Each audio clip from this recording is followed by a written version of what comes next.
Oke, berjumpa lagi dengan saya di sini di eh, episode selanjutnya. Setelah episode sebelumnya kita menjelaskan beberapa penggunaan menu kode HTML ya.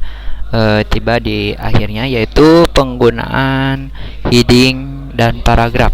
Kita jelaskan heading dan paragraf itu apa ya. Jadi kalau misalkan untuk heading itu adalah untuk mengubah tulisan ya. Juga berfungsi untuk mengubah tulisan. Tag heading biasa digunakan untuk membuat judul pada sebuah artikel atau dokumen. Spesifikasi tag heading mempunyai berbagai tingkatan yang biasa disebut H1, H2, H3, H4, H5, dan H6. Sedangkan untuk paragraf itu adalah kumpulan dari beberapa kalimat pada web. Paragraf biasanya digunakan untuk menampilkan teks atau artikel.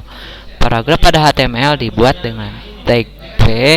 Selain tag ini ada juga tag pendukung lain seperti tag div, tag hr, tag br, dan tag pre. Begitu. Nah, mari kita langsung praktekkan saja penggunaan heading dan juga paragraf itu seperti apa. Pertama kita jelaskan dulu heading itu bentuknya itu seperti apa sih gitu ya. Yuk langsung aja kita praktekkan di sini ya, di Visual Studio Code. Oke, check it out. Langsung saja. Oke, kita langsung masuk aja. Nah, ini udah masuk ke Visual Studio Code. Langsung ke file, langsung ke folder. Langsung kita buka di sini ke desktop. Pilih di sini belajar web. Langsung buka. Nah, di sini udah ada beberapa project ya. Kita buat project baru di new file. Oke, langsung klik. Langsung kita berikan nama di sini. Penggunaan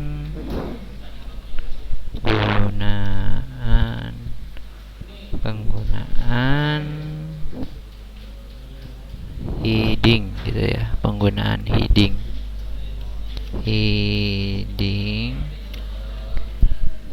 dot html.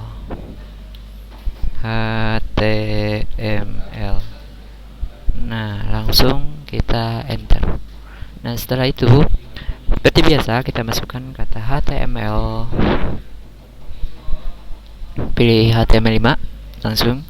Nah, di sini saya akan ngasih tahu nih penggunaan heading ya, penggunaan heading itu seperti apa sih? Di sini kita berikan judul untuk menampilkan di halaman browser, di title ya. Kita tuliskan di sini judulnya misalkan penggunaan heading. Nah, seperti ini. Kita langsung save aja. Nah, di ini di body, di dalam body saya akan ngasih tahu nih penggunaan ukuran headingnya dulu. Nih, jadi ukuran heading itu ada yang pertama nih ya. Ada yang ukurannya itu adalah H1. Nah, ini dia H1. Terus ada juga H2 ya. H2 sampai H6 ya. Oke. H3.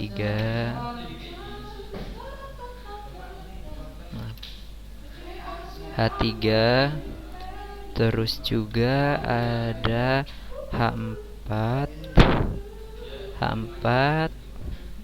Terus ada juga H5 ya, H5, dan yang terakhir adalah H6.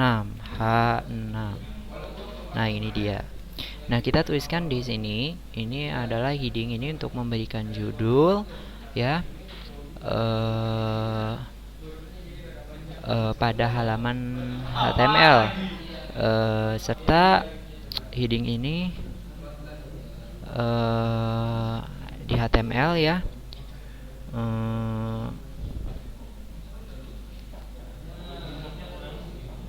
ada tag-tag gitu ya, ada tag pembuka dan tag penutup ya, yaitu tag berupa tag biasalah di ini ya, ada tag pembuka, tag penutup gitu. Oke, langsung dipraktekkan aja seperti ini. Tag heading ini adalah untuk memberikan judul intinya ya. Misalkan di ini nih, di kita membuat artikel. Nah, di artikel itu kan biasanya ada judul artikelnya. Misalkan judul artikelnya itu adalah tsunami berkekuatan berapa ini gitu ya, berapa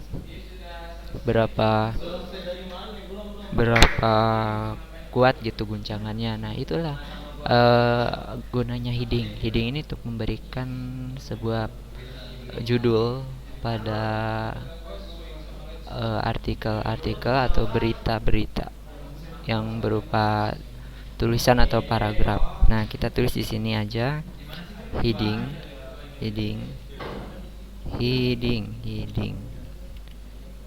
Nah, terus kita copy aja biar cepat. Heading. Oke, langsung kita kopikan di sini.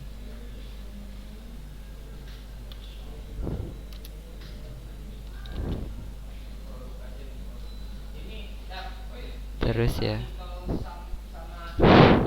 seperti ini terus saja. Nah, terus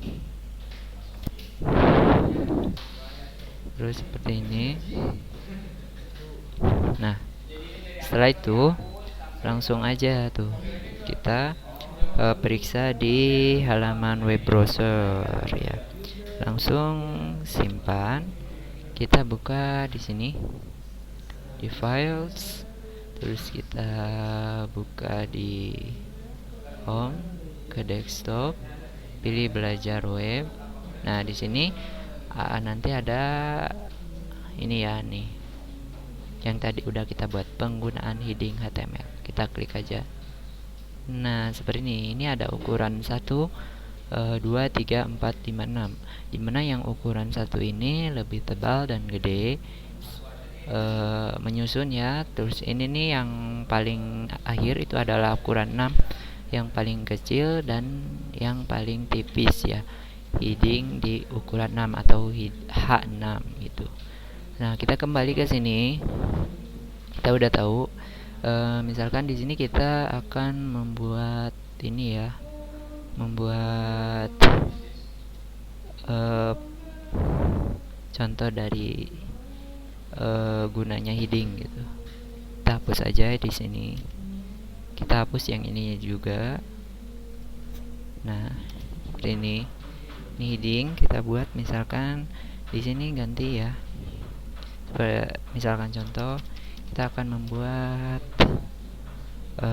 berita berupa tulisan ya di browser nantinya. Misalkan gini, gempa berkekuatan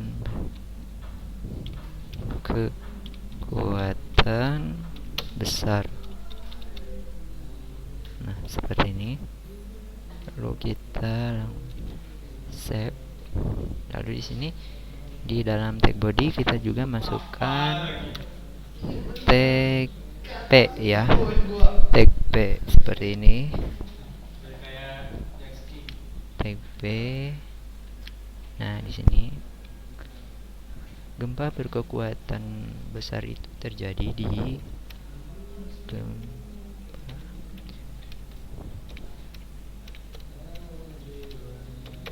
besar itu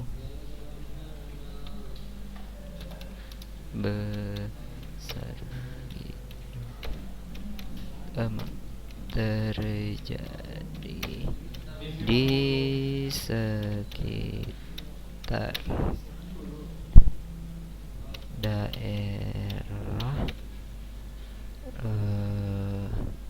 daerah dataran rendah seperti ini.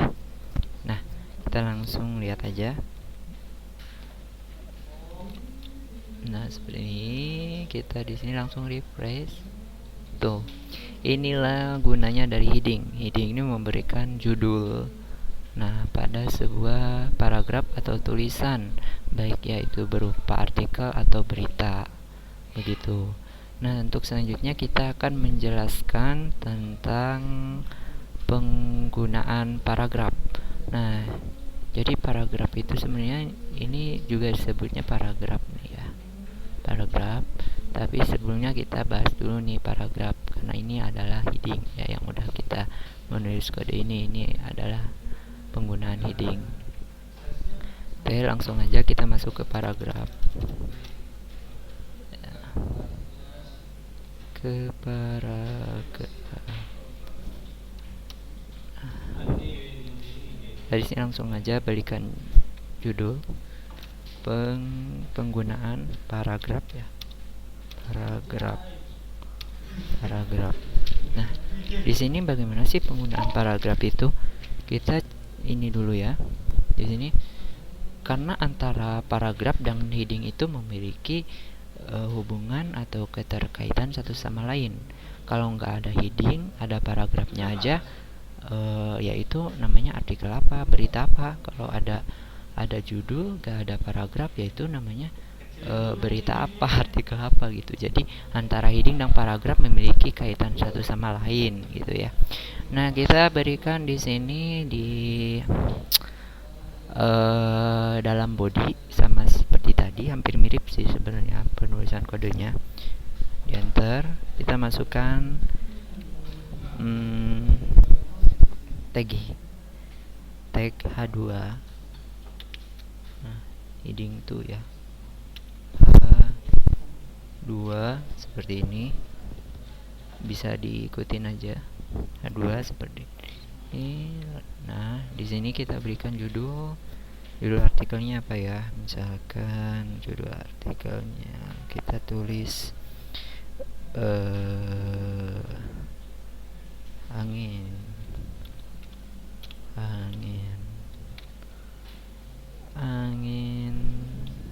tornado ya, tornado seperti ini. Nah, lalu di sini di bawahnya ini H2 atau heading, tag heading ini kita masukkan nih paragraf. Nah, ke pembahasan kita ya, yaitu penggunaan paragraf. Yang jadi di paragraf ini itu jadi paragraf ini itu ada di HTML, merupakan sekumpulan tulisan yang ditandai dengan diapitnya penggunaan tag P seperti ini. Tag P diapit oleh dua tag, yaitu tag P dan tag penutup seperti ini. Nah, ini di sini paragrafnya. Nah, tuliskan di sini ya. Misalkan di sini kita tuliskan ini paragraf 1. Kita tulis di sini. Ini paragraf 1. Titik. Bawah, enter. Angin tornado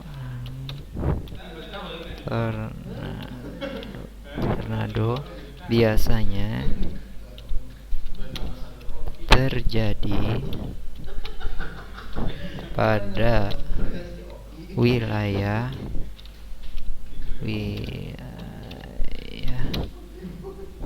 yang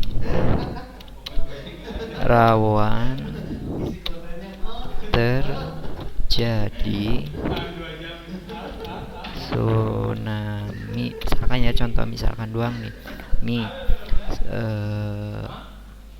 tsunami yaitu tepatnya tepatnya di tepatnya di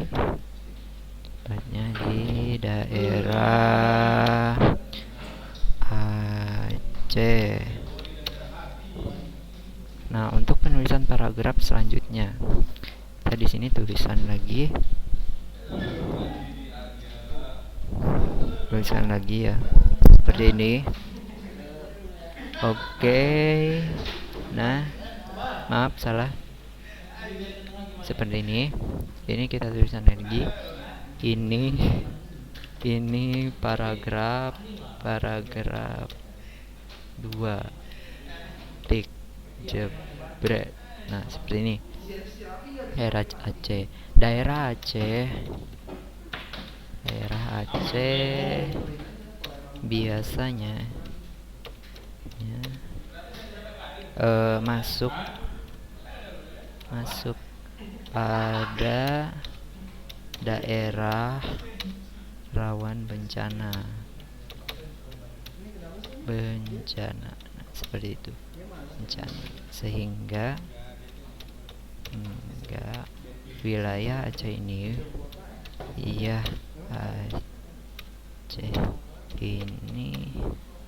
sering ada angin tornado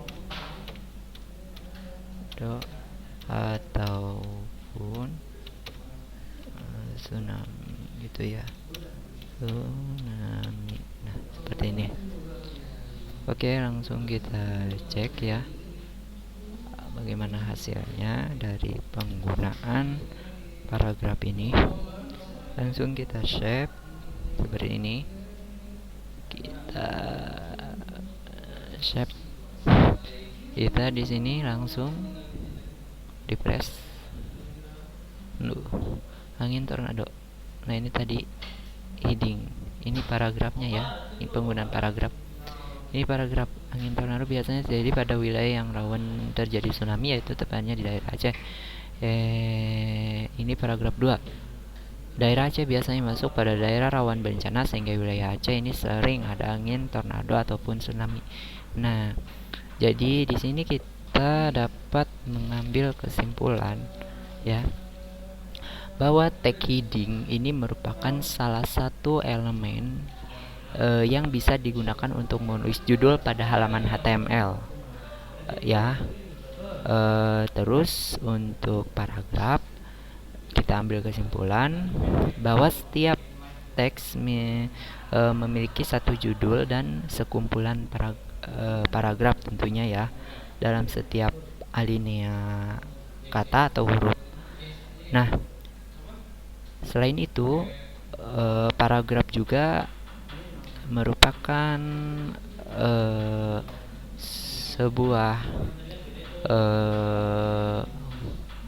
sebuah sekumpulan huruf ya, yang dapat kita misalkan cari di suatu halaman web gitu ya, bisa dalam bentuk artikel, berita, ataupun informasi paragraf itu. Nah, jadi itulah penggunaan antara heading dan juga paragraf. Ini adalah pembahasan dari pembahasan sebelumnya yang merupakan pembahasan terakhir. Nah, selanjutnya nanti kita akan membahas tentang ini ya, pembahasan tentang hyperlink dan juga oke, jadi nanti selanjutnya kita akan membahas tentang seputar hyperlink dan elemen semantik. Sekian saya akhiri dalam berbagai macam penggunaan eh, setiap elemen, atribut, paragraf heading di HTML. Terima kasih. Kurang lebihnya mohon maaf. Apabila banyak kekurangan dan kesalahan, tolong dimaafkan. Terima kasih. Saya pamit. Assalamualaikum warahmatullahi wabarakatuh.